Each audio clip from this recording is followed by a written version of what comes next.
তো জিন্দেগির প্রথম রোগ যেটা মানুষের জীবনে হয় এটা হলো ইয়াকিন আর বিশ্বাসের দুর্বলতা। আল্লাহর ওয়াদার উপরে এবং আল্লাহর ওয়াইদের উপরে, আল্লাহ রসুলের ওয়াদা, আল্লাহ রসুলের ওয়াইদ, অথবা এইভাবেও বলা যায় আল্লাহর ওয়াদা এবং ওয়াইদের উপরে দুর্বলতা। আল্লাহ যে ওয়াদা করছেন, করলে কি দিবেন, এটার ব্যাপারে সন্দিহান হওয়া, দুর্বল মনোভাব রাখা, না করলে কি শাস্তি দিবেন, এটার ব্যাপারে উদাসীন থাকা, সন্দিহান হওয়া, এটা জীবনের প্রথম রোগ। দ্বিতীয় যেই রোগ, মুহাম্মদুর রাসূলুল্লাহ সাল্লাল্লাহু আলাইহি ওয়াসাল্লাম একমাত্র জীবন বিধান, পদ্ধতি, নিয়ম, রাসূলুল্লাহ সাল্লাল্লাহু আলাইহি ওয়াসাল্লামের আদর্শই একমাত্র মানুষের সফলতার জন্য মাপকাঠি। এই ব্যাপারে সন্দিহান থাকা বা উদাসীন থাকা, এটাও জীবনের রোগ। 90% মুসলমান কিলা ওমা চিলাউহা ইয়া রাসূলাল্লাহ ক্বালা তিলাওয়াতুল কুরআন ওয়া কাসরাতু যিকরিল মাউত আও কামা ক্বালা আলাইহিস সালাতু ওয়াস সালাম। সম্মানিত উপস্থিতি, কোরআন হাদিস থেকে যতটুকুই তেলাওয়াত করলাম, আশা রাখি একই সামনে রেখে কিছু কথা রাখব, সাথে সাথে দোয়ার দরখাস্ত, আল্লাহ আমাদের সকলকে আমল করার তৌফিক দান করেন। গত জুমায় চলতেছিল মানুষের শরীরে যেরকম রোগ হয়, জিন্দেগিতেও কিন্তু এরকম রোগ হয়। শরীরের রোগের ধরন ভিন্ন, জিন্দেগির রোগের ধরনও ভিন্ন। শরীরের রোগ দ্বারা মানুষ কখনো উপকৃত হয়, এই জন্যই হাদিসে আছে কাটা বিঁধলেও সোয়াব পাওয়া যায়, কাটার খোঁচা লাগলেও সোয়াব পাওয়া যায়। কিন্তু জিন্দেগির রোগের দ্বারা না বাহ্যিক কোনো উপকার আছে, না বাস্তবে কোনো উপকার আছে, বরং পুরাটাই ক্ষতি আর ক্ষতি। যদি মৌতের আগে চিকিৎসা না হলো, শারীরিক রোগের চিকিৎসা না হইল, বহুত রোগ আছে চিকিৎসার সুযোগও পাওয়া যায় না, বহুত রোগ আছে চিকিৎসার কোনো সিস্টেমও নাই। কিন্তু সত্য এটাই, শারীরিক যে কোনো রোগই হোক, এই জন্য হাদিসে আছে আনিনুল মারিদি তাসবিহুন, রোগে আক্রান্ত হয়ে যখন আহ উ করতে থাকে, সুবহানাল্লাহ পড়ার সওয়াব পাইতে থাকে। সিয়াহাতুহু তাহলিলুন, যখন চিৎকার দিতে থাকে, অসহ্য হয়ে যখন চিৎকার দেয়, তখন লা ইলাহা ইল্লাল্লাহ পড়ার সওয়াব পাইতে থাকে। তাকাল্লুবুহু আম যামবিন ইলা যামবিন, এপাশ ওপাশ যখন করতে থাকে,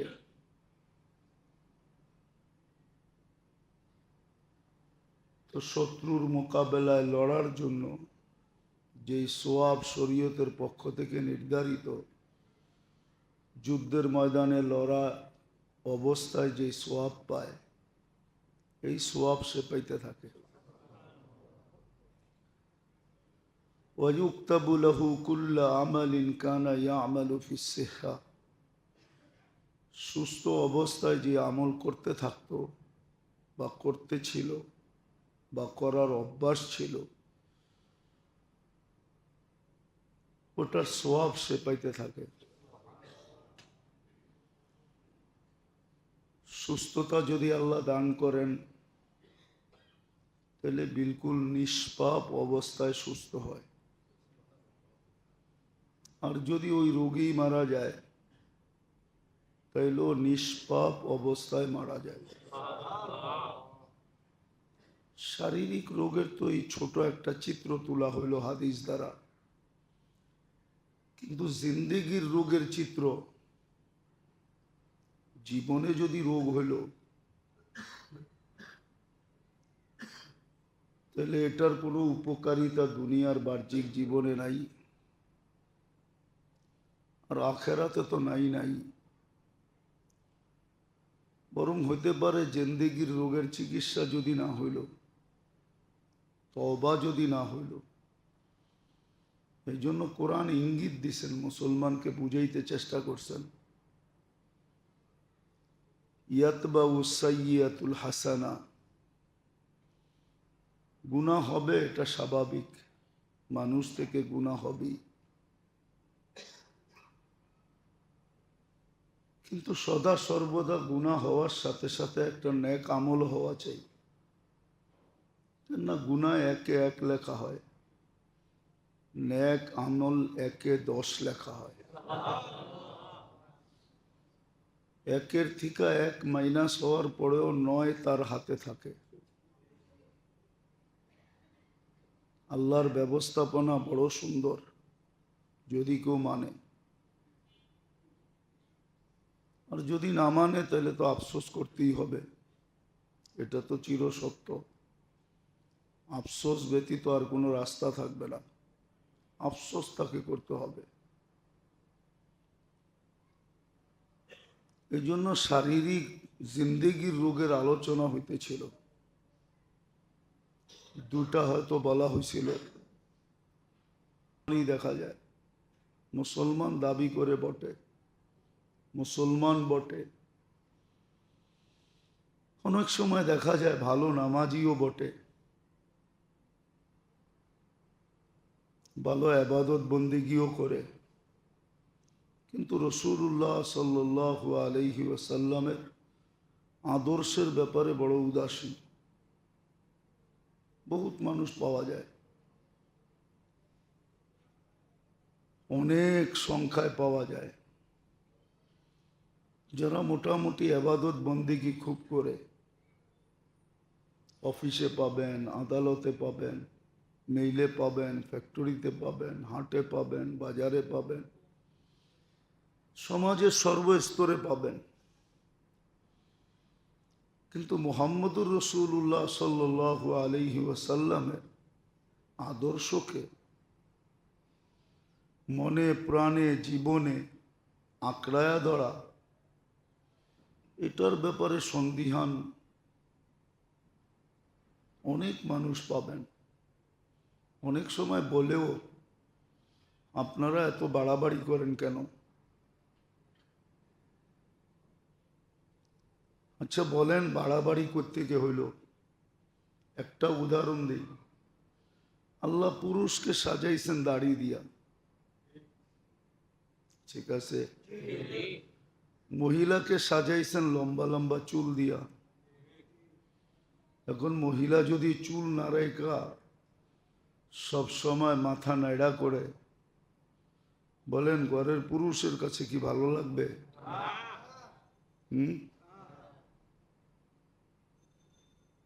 যেই লোকটা ডেইলি শেভ করে, এটা ভালো লাগে কি করে? আপনি যুক্তি দিয়ে বোঝেন, তর্ক বিতর্ক না, যুক্তি। আল্লাহ পুরুষকে সাজাইছেন দাড়ি দিয়া, মহিলার ভিতরে এই হরমোন নাই যে তার দাড়ি উঠবে। দাড়ি যদি উঠে তো সারা দুনিয়া বলে এটা তার জন্য অস্বাভাবিক, স্বাভাবিক না। ডাক্তাররাও বলে আপনার হরমোনের সমস্যা আছে। তাহলে যদি দুনিয়া বিদ্যায়ও এটাকে অস্বাভাবিক বলে, মহিলার দাড়ি উঠাটা আর পুরুষের দাড়ি উঠাটা স্বাভাবিক বলে, তাহলে যেই আল্লাহ শরীরটা অস্তিত্ব দিছে, ওই আল্লাহ কেন পুরুষের ভিতরে এই হরমুলটা রাখলেন, যেই হরমুলে দাড়ি গজাবে? শরীরটা তো আপনার দেওয়া না, এটা তো আল্লাহরই দেওয়া, ঠিক না? এটার অস্তিত্ব দাতা তো আল্লাহ। তাহলে বোঝা গেল আমি আল্লাহর চেয়ে 1 বিঘা বেশি বুঝলাম যে দাড়িটা দেওয়ার দরকার ছিল না। যদি না দিতেন তাহলে তো আপনাকে মানুষ মাকুন্দা বলতো। এই শব্দটাও তো সমাজে খারাপ। মানুষ তো বলে মাকুন্দা যায়। জানি না এই শব্দটা বোঝেন কি বোঝেন না। তাহলে এই শব্দটাও তো ব্যঙ্গজনক হইতো, ঠিক না? তাহলে এই শব্দটা যদি সহ্য না করতে পারেন, তাহলে দাড়িটা কেন সহ্য করতে পারেন না? দাড়িটা তো আল্লাহ বুঝেই দিছে, না বুঝে তো দেন। আপনি আর আমি তো ভাবতেছি, এটাই মানুষ আমাদেরকে বলে অতিরঞ্জিত করেন কেন? আরে আল্লাহ তো তোমাকে বুঝেই দাঁড়িয়ে দিছে, তোমার জন্য উপযুক্ত, এই জন্যই দিছে। উপযুক্ত না হইলে তো দিত না। মহিলার উপযুক্ত না, এই জন্য দেয় নাই। মহিলার উপযুক্ত লাউড স্পিকার বাইরে খোলা আছে, নাহলে সাইন্টিফিক বুঝাইয়া দিতাম আপনাকে। এটা মনে করেন না যে হুজুররা সাইন্টিফিক জানে না। মহিলার মুখে যদি দাড়ি থাকতো আর আপনার মুখে যদি না থাকতো, আর আপনার মুখে যদি লাগতো, তাহলে আপনার কাছে খসখসে লাগতো। এটা সাইন্টিফিক দিক। তখন আপনার এক জায়গায় যে আঘাত হইতো, আর আপনার উত্তেজনাটা আস্তে আস্তে কমে যেত। আর আপনার দাড়ি যখন মহিলার গালে লাগে, তো তার ভিতরে ওই পদার্থ রাখা আছে, তার গালে খসখসে লাগে, তার উত্তেজনা বাড়তে থাকে। বোঝেন কিছু? মনে হয় ইশারা বোঝেন নাই। এই জন্য তার উত্তেজনা বাড়তে থাকে। সত্য এটা। এটা হলো সায়েন্টিফিক দিক। সায়েন্টিফিক দিক। আরেকটা আছে যেটা বলবো না, লাউড স্পিকার বাইরে খোলা, তার উত্তেজনা বাড়তে থাকে এবং তার অতি অল্পতে তার চাহিদা মেটা যায়। তখন আপনি পুরুষ হিসাবে প্রমাণিত থাকবেন। আর দাড়ি সাজবেন, 2 গালে লাগলে কোনো উত্তেজনা হবে না, বরং তারটা জায়গাটা জায়গায় থেকে যাবে। আপনি অল্প সময়ের ভিতরে ডাউন হয়ে যাবেন। কয়েকদিন পরে সে আপনাকে দেখলে বিরক্তি বোধ করবে, তখনই পরকীয়ার দিকে দৌড়াইতে থাকে। পরকীয়া এই জন্যই হয়, কেননা তার চাহিদা মেটে না। এই জন্য এটা হলো মানব সায়েন্টিফিক দিক। তারটা মেটে না। আপনি যতই হাট্টাঘাট্টা হন, যতই সুদর্শন হন, উর্দুতে একটা প্রবাদ বাক্য আছে, ওটা বলা যাবে না, নাহলে বলে দিতাম লাউড স্পিকার খোলা না থাকলে। এই জন্যই পরকীয়া হয়, এই জন্যই নারী অন্যের দিকে চোখ উঠায়, অন্যের কাছে দৌড়ায়, এই জন্যই। আর দাড়ি যতজন রে দিছে, আলহামদুলিল্লাহ সুম্মা আলহামদুলিল্লাহ। রাগ হয়েন না, রাগ হয়ে যাবেন। হ্যাঁ, এটা আল্লাহর এহসান। দিনদারে কুটির ভিতরে একজন পাবেন না যার বউ পরকিয়া করে। দিনদার যারা, বাইঙ্গেই বইলা দিই, হুজুর গো বউরা পরকিয়া করে, এরকম বিরল। কি এটা? কি বিরল? বিরল পাওয়া যায় না। কিন্তু বাকিদেরটা ওটা সংখ্যায় গয়না শেষ করা যাবে না, কতজনেরটা পরকিয়া করে। পরকিয়া সমাজে এই জন্যই আসছে। যাক, এটা আমার আলোচ্য বিষয় না, কথায় কথা চলে আসলো, এই জন্য বললাম। ওই যে অনেকে বলে না যে নবীর আদর্শ নিয়ে আপনারা এত বেশি বাড়াবাড়ি করেন কেন?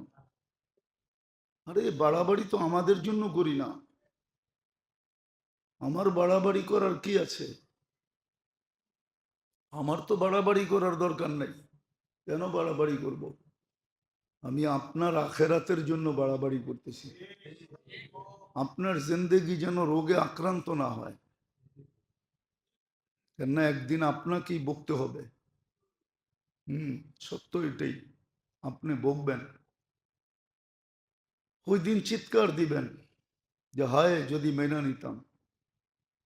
কোরআন এটাই বলে, ইয়া লাইতানি ইত্তাখাযতু ফুলানান খলিলা, ইয়া লাইতানি ইত্তাখাযতু মার রাসূলি সাবিলা। হায় যদি নবীর আদর্শ মেনে নিতাম, তাইলে আজকে চেহারা কালো হইতো, হাওয়া দেখতে হইতো না। আজকে চেহারা কালো হইতো না। দ্বিতীয় যুগ যেটা হয়, আজকে মুসলমানের দুরবস্থার কারণ এটাই। আল্লাহ মুসলমানের উপরে বড় নারাজ, আর নারাজ হওয়ার প্রমাণ আছে। এই জন্য হাদিসও আছে, একদিন আসবে তোমাদের গণ্য মান্য যাদেরকে তোমরা সমাজে আল্লাহওয়ালা বলো, এরা দোয়া করবে, কিন্তু দোয়া কবুল হবে না। হাদিসে সুস্পষ্ট আছে, দোয়া কবুল হবে না। আজকে দোয়া কবুল হয় না। দোয়া তো ডেলি হয়, চোখের পানি ডেলি ঝরানো হয়, কিন্তু দোয়া কবুলের কোনো নিদর্শন দেখা যাইতেছে না। দিন দিন যেন আমাদের দুরবস্থার দিকে আমরা নিমজ্জিত হইতেছি। মুসলমানের দুরবস্থা বাড়তেছে, দুরবস্থা বাড়তেছে, দুরবস্থা বাড়তেছে মুসলমানের। আপনি অ্যানালাইসিস করতে পারবেন না, অ্যানালাইসিস নাই আমাদের ভিতরে। ধর্মীয় অ্যানালাইসিস আমাদের শেষ হয়ে গেছে। নাহলে কালকে যারা দেখছে, যার ভিতরে ধর্মীয় অ্যানালাইসিস আছে, ও কোনোদিন এই দৃশ্য সইতে পারে না। ইসরায়েলের প্রধানমন্ত্রী গাজায় আইসা নাইমা যে হাসিটা দিছে, ওই হাসিটা কোনো মুসলমান সইতে পারে না। যে এটা সয় কি করে? একটা উপত্যকা, একটা এলাকা মাটির সাথে মিশায়া দিয়া সে অট্ট হাসি দিতেছে। আপনি কিভাবে অ্যানালিসিস করতেছেন? কিভাবে সইতেছেন? এই দুরবস্থা কেন? দুরবস্থার কারণও আছে।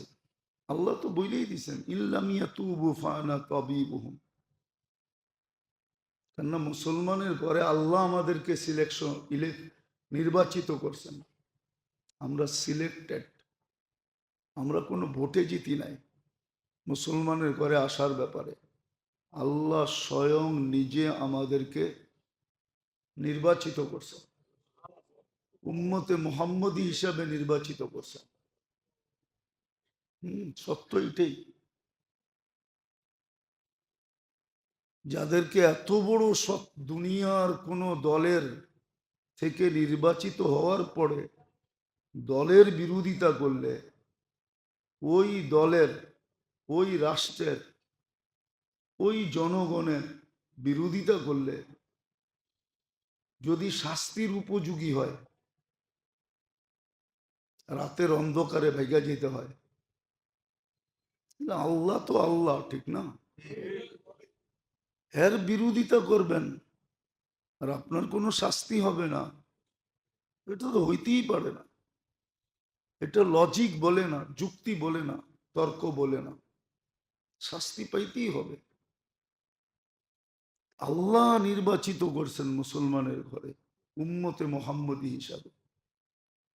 আপনি জানেন না উম্মতে মোহাম্মদী স্টিকারটা কত দামি স্টিকার? হুম, বহুত স্টিকার আছে, গাড়িতে লাগানো থাকলে সেলুট দেয়। হুম, সাধারণ পুলিশ কি করে? সেলুট দেয়। আছে, আমাদের দেশও বহুত স্টিকার আছে যেগুলা লাগানো থাকলে, গায়ে লাগানো নাই, শুধু গাড়িতে লাগানো আছে। ও গাড়িকে সেলুট দিতেছে, গাড়িকে। না দেয় না? দেখেন না? চিনেন না? মাঝে মাঝে দেখেন আর্মিদের গাড়িতেই পিছনে সামনে স্টার লাগানো আছে, স্টার। 1 স্টার, 2 স্টার, 3 স্টার লাগানো আছে। যাইয়েন রাস্তাঘাটে, খালি ডানা কাটা দেখেন না, এগুলো দেখেন। খালি তো রাস্তা দিয়ে যাওয়ার সময় খালি ডানা কাটা দেখি, ঠিক না? রাগ হয়ে গেলেন? সবাই খালি তাকায় তাকায় ডানা কাটা দেখে। এগুলো দেখেন, গাড়িতে স্টার লাগানো আছে। ওই গাড়ি যখন দেখে সেলুট দিতে হয়, গাড়িকে সেলুট দেয়, অথচ গাড়ির ভিতরে যে বসে সে নাই। তো উম্মতে মোহাম্মদীর স্টিকার, এটা আপনি চিনেন না কোন স্টিকার? এটা দেখলে ফেরেশতা পর্যন্ত সেলুট দেয়। মানুষ দেয় না, কিন্তু ফেরেশতা দেয়। এটা দেখলে রাস্তা সেলুট দেয়, জমিন সেলুট দেয়, প্রত্যেক সৃষ্টি সেলুট দেয়। যার গায়ে স্টিকারটা লাগানো আছে, যে লাগায় রাখছে ঠিক মতে। সত্য এটাই, মানবে না কেউ, অনেকে মানবে না, কিন্তু সত্য এটাই। যে নিজেকে উম্মতে মোহাম্মদী হিসাবে ফুটায় তুলতে পারছে, ওকে এরকম কোন সৃষ্টি নাই দেখা সেলুট না দেয়। আর আল্লাহর হুকুম সেলুট দাও, কেননা কুনতুম খায়রা উম্মা, এটা আল্লাহ বলছে যে সর্বশ্রেষ্ঠ উম্মত হিসাবে ঘোষিত। আপনি তো জানেন না আপনার স্টিকার কত দামি। তো যেটা বুঝাইতেছিলাম ভালো মতে বোঝেন, কাজে দিবে। উড়াইয়া দিয়েন না, অতিরঞ্জিত করতেছি বললেন না, বরং এটাই আপনার জন্য আল্লাহর পক্ষ থেকে দলীয় যেরকম সংবিধান থাকে, আল্লাহর পক্ষ থেকে এটাই সংবিধান। দলীয় রুলস নিয়ম যেরকম থাকে, গঠনতন্ত্র, ঠিক এটাও আল্লাহর পক্ষ থেকে নির্ধারিত গঠনতন্ত্র। না মানলে আপনি রোগী হবেন, আর মানলে আপনি সুস্থ হবেন। এই জন্য জিন্দেগিতেও রোগ হয়, জিন্দেগির রোগ আছে, জিন্দেগির রোগ হয়, কসম খোদার। এটাই বলতেছিলাম যে শরীরের রোগে উপকার হয়, শরীরের রোগে অনেক সময় উপকার হয়। হুম, সত্য এটাই। ডাক্তাররাও বলবে মাঝে মাঝে কিছু রোগ ব্যাধি হওয়া উচিত, নাইলে শরীরের ভিতরে যে দূষিত জিনিসগুলো আছে ওগুলা চিহ্নিত হবে না, ওগুলাকে কিউর করা যাবে না। আমাদের শরীরের ভিতরেও, নাইলে আল্লাহর কি প্রয়োজন ছিল ডেলি 80 বার আপনার ভিতর থেকে কার্বন ডাই অক্সাইডকে বাহির করার? কি দরকার ছিল? এটা তো এরকম প্রযুক্তি, যে প্রযুক্তি মানুষের হাতে এখনো আসে নাই, কোনোদিন আসবে না। কার্বন ডাই অক্সাইডকে শরীর থেকে বাহির করা প্রযুক্তি এখনো আসে নাই, মেডিসিনও আসে নাই যে কার্বন ডাই অক্সাইড বাহির করার দরকার নেই, এই ট্যাবলেট খেলেই হবে। জিজ্ঞাসা করেন ডাক্তারি দুনিয়াকে, আল্লাহ কুদরত দিয়া বাহির করে। তো যেটা বুঝাইতেছিলাম, শরীরে যেরকম ব্যাধি হয়, রোগ হয়, জিন্দেগিতে আর চেয়ে বেশি রোগ হয়। প্রথম রোগ যেটা, সেটা হলো আল্লাহর ওয়াদা এবং ওয়াইদের ব্যাপারে ইয়াকিনের দুর্বলতা, বিশ্বাসের দুর্বলতা। দ্বিতীয় হলো রাসূলুল্লাহ সাল্লাল্লাহু আলাইহি ওয়াসাল্লামের আদর্শের ব্যাপারে উদাসীনতা এবং অনীহা, এমনকি ঘৃণা পর্যন্ত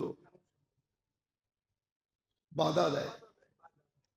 সে মোটা হবে না। হ্যাঁ, একজন হরমুলগত মোটা হওয়া ওটা ভিন্ন জিনিস। কিছু আছে হরমুলগত, ওটা ডাক্তাররাও স্বীকার করবে। হরমুলগত কিছু জিনিস আছে যারা মোটা হবে, ওর হরমুলই এরকম, ও মোটা হবে, ও আর চিকন হতে পারবে না, চিকন হতে পারবে না। কিন্তু মৌতের স্মরণ মানুষকে চিকন বানায়, মোটা হইতে দেয় না। এটা যেরকম একটা আধ্যাত্মিক জিনিস, এটা একটা শারীরিক জিনিসও। মৌত যে বেশি বেশি স্মরণ করবে ও মোটা হবে না, এটা একটা মেডিসিন। তো রোগ এটা। রাগ হেন না, সময় নাই, নাহলে আমি দেখাইতে পারি। ডাক্তারি ভাবে প্রত্যেকটার থেকে শারীরিক কি রোগ তৈরি হয়, এটা ডাক্তারি ভাবে দেখানো যায়, চিহ্নিত করা যায়। ওই বিদ্যা আমাদের কাছে আছে, এমন না যে নাই, আছে। ওই বিদ্যা শারীরিক কি রোগ তৈরি হবে, এটা আপনাকে আমি আঙ্গুল দিয়ে দেখায় দেব। ডাক্তারি বিদ্যা মানবে, ওকে আমি মানতে বাধ্য করব যে এই কারণে এই রোগ তৈরি হয়েছে। আমাদের কাছে আছে, কিন্তু আমরা সমাজের ভয়ে পারি না। যেটুক বলি এটুকুই তো সহ্য করতে পারে না, এটুক নিয়েই তো কত সমালোচনা হয়, ওটা বললে তো আরো হবে।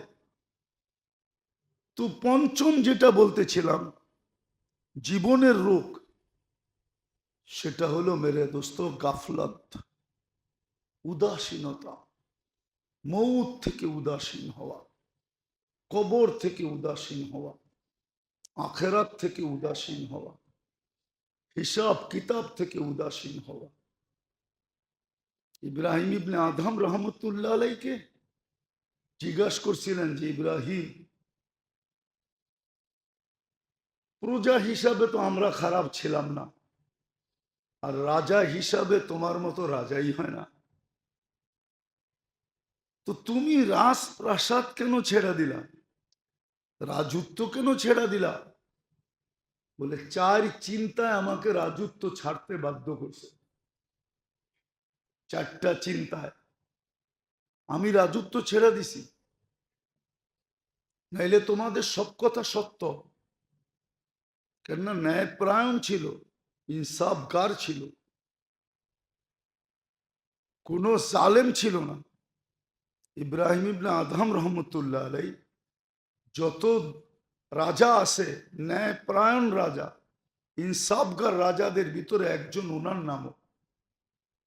আল্লাহওয়ালাদের প্রথম সারির ওই জায়গায় ওনার নাম, ইনসাফগার ছিল।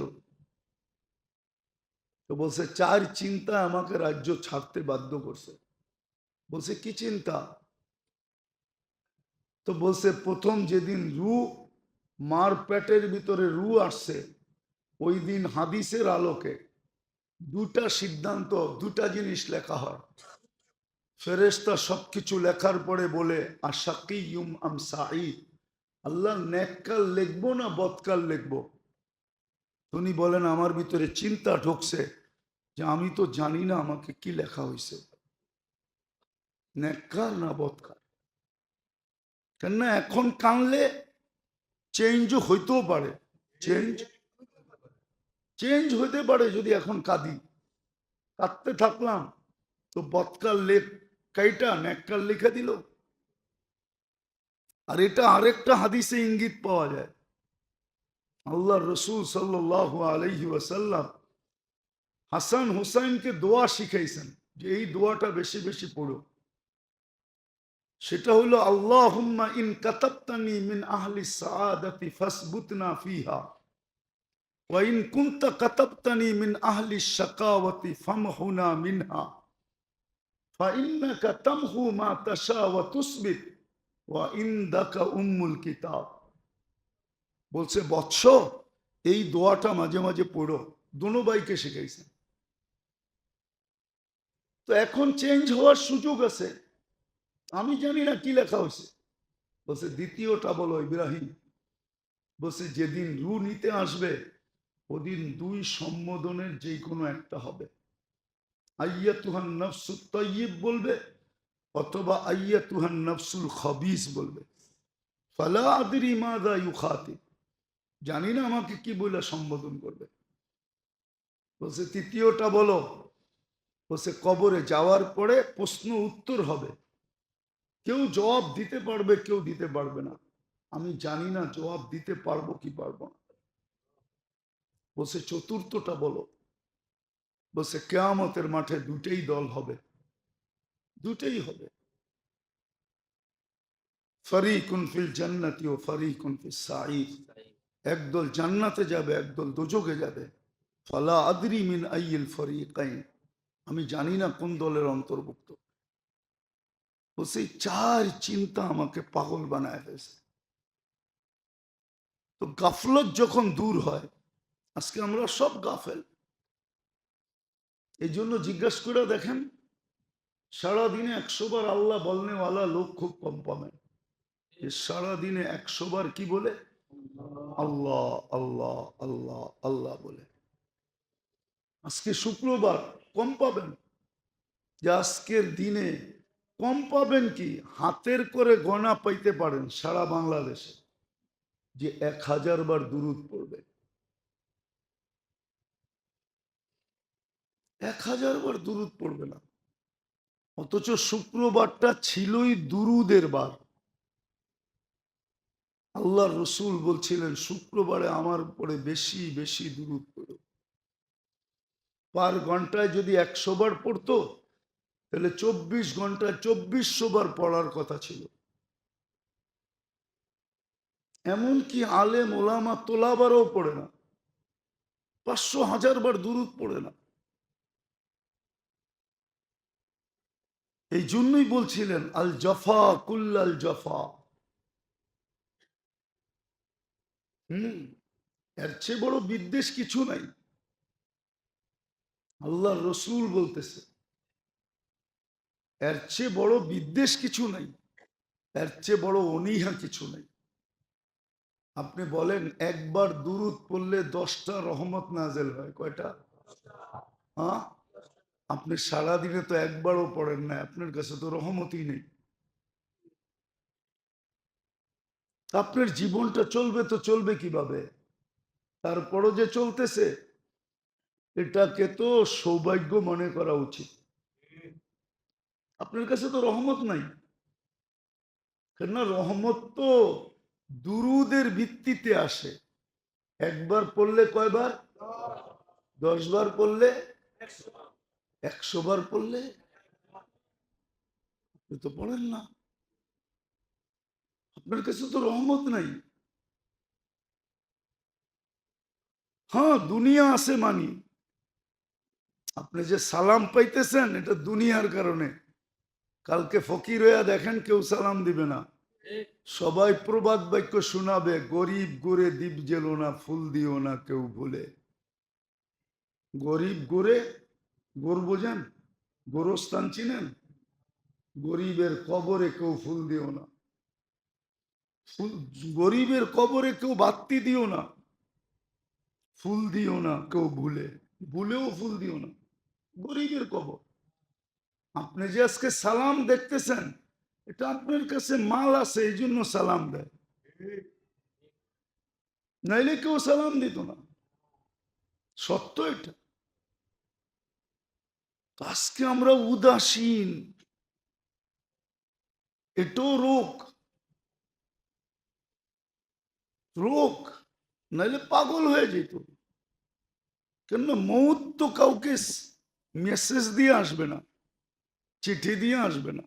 মিস কল দিয়ে আসবে না, সতর্ক করে আসবে না। মৌত তো হঠাৎ আইসা দাঁড়াবে, আইসেই বলবে চল সেমনি তোর বিয়া, আসবে আর উঠায় নিয়ে চলে যাবে। উদাসীনতা এটাও জীবনের রোগ।